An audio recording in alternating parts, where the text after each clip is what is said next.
Assalomu alaykum va rahmatullohi va barakatuh. Aziz ayollar, yaxshimisizlar? Charchamayapsizlarmi? Bolalar tarbiyasi bilan, uy ishlari, qaynona qaynotani xizmati bilan yaxshi yuribsizlarmi?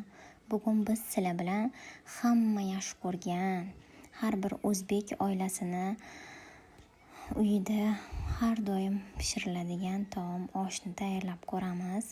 Piyozlarimizni maydalab to'g'rab, go'shtlarimizni ham to'g'rab olamiz va piyozimiz qizargungacha sabzilarimizni ham to'g'rab turamiz.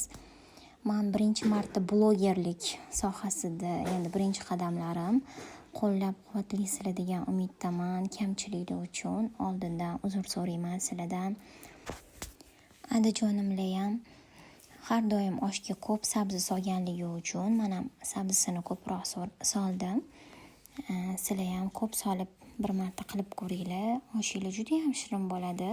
Haqiqatan oshni sabzi shirin qilar ekan deysizlar. Go'shtsiz ham osh, mana shu sabzini o'ziga qilsanglar ham, sabzini ko'proq solsanglar, oshinglar rosa ham shirin chiqadi.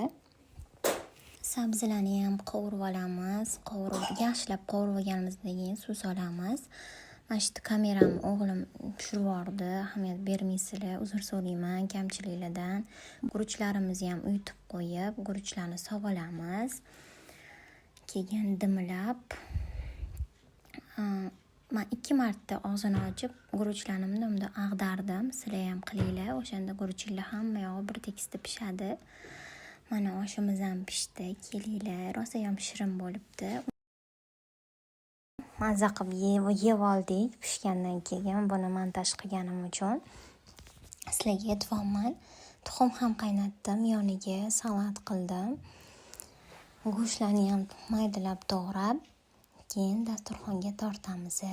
Yoqimli ishtaha. Obuna bo'lishni unutmang.